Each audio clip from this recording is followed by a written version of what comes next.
মহল্লার শান্ত বিকেলে যখন ফুটবলের শব্দে আর বাচ্চাদের হাসিতে মাঠ মুখর, ঠিক তখনই আকাশ ভেদ করে ভেসে এলো এক মধুর সুর। মসজিদ থেকে আজানের ধ্বনি মনে হলো যেন পুরো পৃথিবীকে ডেকে বলছে, এসো সবাই সফলতার পথে।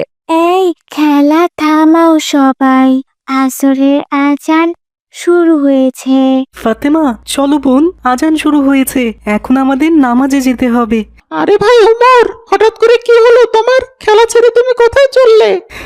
ভাই মাহাদি, আল্লাহ আমাদের ডাক দিয়েছেন ভাই। আসরের আজান মানে তো আল্লাহর ইনভিটেশন। এখন আমাদের নামাজ পড়তে যাওয়ার সময়। কি বলো ভাই? খেলা তো সবে শুরু করেছি মাত্র, এখনই মসজিদে যাবে কেন? মাগরিবের সময় তো দুই নামাজ একসাথে পড়ে নিতে পারবো, তাহলেই তো হলো ওমর। না মাহাদি, দুই নামাজ একসাথে পড়া কোনো নামাজের নিয়ম না ভাই, এটা আল্লাহর নিয়ম। আমরা চাইলেও পরিবর্তন করতে পারি না। নিজ কানে আজান শুনেও নামাজ না পড়া খুব ক্ষতির বিষয় ভাই, এতে আল্লাহর আযাব আসবে। আরে ভাই, আল্লাহ তো প্রতিদিনই আমাদের নামাজে ডাকেন, দিনে 5 বার করে। আজ একটু খেলায় সময় দিলে কি সমস্যা ভাই? সমস্যা আছে ভাই মাহাদি, এতে করে আল্লাহর গজব খুবই ভয়ানক হতে পারে। আল্লাহ চাইলে 1 সেকেন্ডেই আমাদের ধ্বংস করে দিতে পারেন। আমরা ছোট মানুষ, আল্লাহর কাছে তো আমরা কিছুই না। এসব কি বলো তুমি? মাত্র 1 সেকেন্ডে আমাদের ধ্বংস করবে? তুমি এসব অতিরিক্ত ভয় দেখাও না তো ভাই। আল্লাহর গজব কি এত সহজে আসে নাকি? আছে ভাই, ইতিহাসে অনেক উদাহরণ আছে। আমরা ভুল করলে আল্লাহ সতর্ক করেন, আর বড় ভুল করলে গজবও আসে। আল্লাহর গজব নিয়ে পরে তোমাকে বিস্তারিত আরো বলবো আমি। এখন আমার হাতে সময় নেই, চলো ভাই নামাজে যাই, নামাজের সময় চলে যাচ্ছে ভাই। না ভাই ওমর, আমি এখন নামাজ পড়তে যাব না, বাকি সবাই এখানে খেলবে, আমি ওদের সাথে খেলবো। তুমি যদি যেতে চাও তাহলে যাও। এরপর ওমর দেখে বাকি বাচ্চারা খেলতে শুরু করেছে। হালকা কষ্ট তার মনে, কিন্তু চোখে দৃঢ় ঈমান। তোমাদের জন্য খারাপ লাগছে ভাই মাহাদি, কিন্তু আমি আল্লাহর ডাক ফেলে এখানে থাকতে পারবো না, আমি গেলাম ভাই। এরপর ওমর ধীরে ধীরে মাঠ থেকে বেরিয়ে মসজিদের পথে রওনা করে। সবাই তাকিয়ে দেখে, এদিকে ফাতেমাও বাড়ির দিকে রওনা করে। আরে আরে ফাতেমা, দাঁড়াও দাঁড়াও, তুমি কোথায় যাচ্ছ?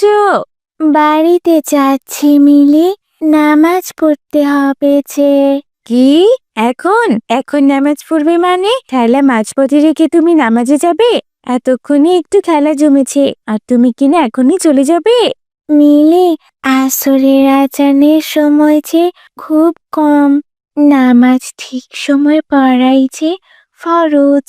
উফ, তোমাদের 2 ভাই বোনকে নিয়ে আমি আর পারি না, সব সময় শুধু নামাজ আর নামাজ। আচ্ছা, তোমরা খেলতে এসো কেন বলো তো? প্রতিদিন খেলার মাঝখানে উঠে চলে যাও, খেলাটাই নষ্ট করে দাও। আর ভুল করবো না, তোমাদের আর খেলতেই নিব না আমি।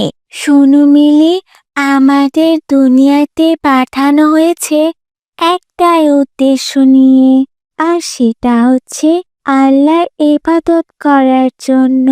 খেলাধুলা হারাম কাজ না, কিন্তু এটা অপশনাল। সময় থাকলে একটু আধটু খেলবো, কিন্তু নামাজ ঠিক সময়ে পড়তে হবে, এটা যে আল্লাহর হুকুম। আরে, এত লেকচার দিও না তো ফাতেমা। তোমাদের এমন হুজুর মার্কা কথা শুনতে শুনতে না কান একেবারে চালাপালা হয়ে গেছে। যাও তো যাও, তুমি গিয়ে নামাজ পড়ো। দেখি আমরা নামাজ না পড়লে কি ক্ষতি হয় আমাদের, আমরা খেলতেই থাকবো। মিলি, আল্লাহ তোমাদের হেদায়েত দিন। যেদিন বুঝবে নামাজ কত বড় নিয়ামত, সেদিন তুমি এইসব কথা আর বলতে পারবে না। ফাতেমা আর ওমর চলে যাওয়ার পর মাঠে আবারও ঝড়ের মতো খেলাধুলা শুরু হলো। কেউ দৌড়াচ্ছে, কেউ ঘাসে গড়াগড়ি খাচ্ছে, যেন তারা আল্লাহর কোনো হুকুম শুনতেই পায়নি। খেলায় মগ্নতার কারণে পুরো পৃথিবীটাই যেন ভুলে গেছে তারা। আরে, এখন তো খেলা একদমই জমে যাবে। ফাতেমা নেই, ওমরও নেই, এখন আর কেউ বকা দেবে না আমাদের। খেলো, তোমরা মজা করে খেলো। ঠিক বলেছিস মিলি, ওসব নামাজ টামাজ ছেড়ে দে তো। এত ছোট বয়সে এত নামাজ পড়ে কি হবে? আবার খেলা শুরু করে তারা। মসজিদের দরজা খোলা, ভেতরে নীরবতা, শুধু হুজুর দাঁড়িয়ে আছেন। পুরো মসজিদ একেবারে ফাঁকা। আসসালামু আলাইকুম হুজুর, মুসল্লিরা কেউ আসেনি এখনো? ওয়ালাইকুম আসসালাম ওমর। হ্যাঁ, দেখো না, আর মাত্র 5 মিনিট পর আসরের নামাজ, অথচ মসজিদ ফাঁকা। এখন থেকেই কিয়ামতের আলামতগুলো যেন চোখের সামনে ভাসছে ওমর। ঠিক তখন ওমরের বাবাও ভেতরে ঢোকে। এরপর মতিন মিয়াও সেখানে আসে। হুজুর, আসরের নামাজের সময় হয়ে গেল, অথচ মসজিদে মানুষ নেই। হাই আফসোস। তাই তো দেখছি এই মহল্লায় 2000 মুসলিম পরিবার, অথচ নামাজে উপস্থিত মাত্র 4 জন। আমরা কি তবে দিনে দিনে আল্লাহকে ভুলে যাচ্ছি, যিনি আমাদের সৃষ্টি করেছেন? কি আর বলবো হুজুর, আজকে মসজিদে আসার সময় রমজান ব্যাপারীর সাথে দেখা হয়েছিল। ওনাকে বললাম নামাজ বাদ দিলে আমাদের উপর গজব পড়বে। আমরা দুনিয়ার কাজে এতটাই ব্যস্ত হয়ে গেছি যে সারাদিনে আল্লাহকে মাত্র 1 ঘন্টাও সময় দিতে কষ্ট হয়। ঠিকই বলেছ রহমান ভাই, খুব ভয় হয় একদিন হয়তো সামুদ জাতির মতো কোনো কঠিন গজব আমাদের উপরও নেমে আসে নাকি, সেই দ্বিধায় আছি। কারণ আল্লাহর বিধান ভুলে যাওয়া জাতিকে কখনোই আল্লাহর ছাড় দেন না। হুজুর, আমি আজকে আমার বন্ধুদের অনেকবার বললাম খেলা আমরা পরে খেলবো, আগে নামাজ পড়ি, কিন্তু ওরা তো শুনলই না, উল্টো আরো নানান কথা শোনাতে লাগলো আমায়। ওরা খেলায় এতটাই মগ্ন হয়ে গেছে যে আল্লাহর ডাকে গানই দেয় না তারা। ওমর, মন খারাপ করো না বেটা, আল্লাহ তোমাকে ভালোবাসেন বলেই তোমাকে হেদায়েত দিয়েছেন। আর তোমার বন্ধুদের জন্য দোয়া করো। মসজিদে এখনো মাত্র 4 জন, হুজুর, ওমর, ওমরের বাবা আর মতিন মিয়া। তখন আবহাওয়ায় এক অদ্ভুত নীরবতা, যেন কিছু একটা ঘুরতে চলেছে। চলো সবাই, নামাজের সময় হয়ে গেছে, এখন আমরা জামাতে দাঁড়াই। আল্লাহ যেন আমাদের ক্ষমা করেন, আমাদের জাতিকে হেদায়েত দেন। এরপর 4 জন সারিবদ্ধ হয়ে দাঁড়ায়, আর বাইরের দুনিয়া তখনও খেলায় হাসিতে গাফিলতিতে ব্যস্ত। মানুষ যখন আল্লাহকে ভুলে যায়, তখন অনেক সময় আল্লাহ মানুষকে স্মরণ করিয়ে দেন ভয়ঙ্কর কিছু গজব দিয়ে। হঠাৎ করে সেই গজব শুরু হলো। ধরামধাম গর্জে উঠল পুরো পৃথিবী। মসজিদ ঝাঁকুনি দিয়ে নড়ে উঠছে, কিন্তু নামাজরত তারা 4 জন অটল দাঁড়িয়ে থাকলো। ভয় পেও না তোমরা, আমরা আল্লাহর ঘরে আছি। আল্লাহর নাম করে দাঁড়িয়ে থাকো, আল্লাহ আমাদের রক্ষা করবেন ইনশাল্লাহ। এই অবস্থাতে তারা নামাজ চালিয়ে যায়। মসজিদের ভেতর শান্ত পরিবেশ, কিন্তু বাইরে যেন কেয়ামত নেমে এসেছে। 1 সেকেন্ডে পৃথিবী উল্টে গেল মনে হচ্ছে। বাড়ি, ঘর, দোকানপাট সব কেঁপে কেঁপে ভেঙে পড়ছে। মাটি ফেটে চির ধরে যাচ্ছে। সব মানুষ দৌড়াচ্ছে, চিৎকার করছে। হায় আল্লাহ, এ কি হচ্ছে? খেলার মাঠে এমন করে কাঁপছে কেন? মনে হয় ভূমিকম্প এসেছে। আমি তো আর দাঁড়াতে পারছি না। কেউ রক্ষা করো, রক্ষা করো আমাকে। হায় আল্লাহ, আমরা নামাজ পড়লাম না, আল্লাহ কি তার জন্য রেগে গেলেন? এখন তো মনে হচ্ছে ফাতেমা আমার ঠিক কথাই বলেছিল, নামাজ ছাড়া আমাদের কোনো রক্ষা নেই। পাকা বাড়ি মুহূর্তেই ধ্বংস হয়ে যাচ্ছে।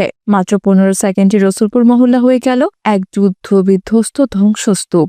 আর সবার কণ্ঠে একটাই শব্দ, আল্লাহ, আল্লাহ, আমাকে বাঁচাও আল্লাহ। এদিকে নামাজ শেষ করে ওমর, হুজুর, ওমরের বাবা ও মতিন মিয়া বাইরে বের হয়ে আসে। এসব দেখে তারা স্তব্ধ। মহল্লা যে আর নেই, একেবারেই ভাঙাচোরা ধ্বংসস্তূপ, একেবারে ধুলোয় ঢাকা চেহারা। হায় আল্লাহ, এ কি দেখছি হুজুর? এ তো আমাদের রসুলপুর না, এটা যেন কেয়ামতের পরের দুনিয়া মনে হচ্ছে হুজুর। হায় আল্লাহ, তাই তো দেখছি, মাত্র 15 সেকেন্ডে সব শেষ। দেখলে তো তোমরা, দেখলে তো আল্লাহর গজব কেমন করে হয়।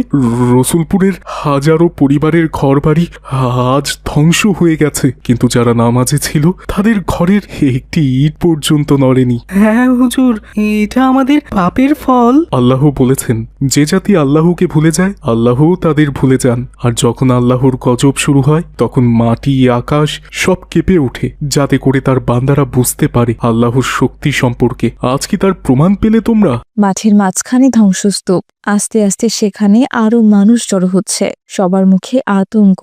বন্ধুরা, আজ এই ধ্বংসস্তূপ দেখে তোমরা কি বুঝলে? মাত্র 15 সেকেন্ডে সব শেষ হয়ে গেল। হ্যাঁ বন্ধুরা, মাত্র 15 সেকেন্ডেই আল্লাহ আমাদের পুরো রসুলপুর মহল্লাকে কাঁপিয়ে দিলেন।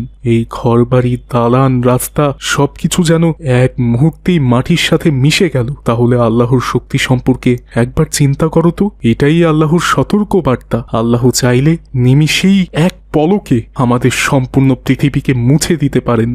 দেখেছো ভাই মাহাদি, আমি তোমাকে বলেছিলাম না? মনে রেখো বন্ধুরা, আল্লাহ আমাদের এই দুনিয়ায় পাঠিয়েছেন শুধু একটি মাত্র উদ্দেশ্যে, তার ইবাদত করার জন্য। কিন্তু আমরা সেটা ভুলে গেছি, নামাজ ভুলে গেছি, আল্লাহর ডাক ভুলে গেছি। আর আমরা সবচেয়ে বেশি সময় দিচ্ছি দুনিয়ার কাজে, আখিরাতের কাজে নয়। হ্যাঁ হুজুর, আমরা ভুল করেছি, নামাজ ছেড়ে খেলায় মগ্ন হয়েছিলাম।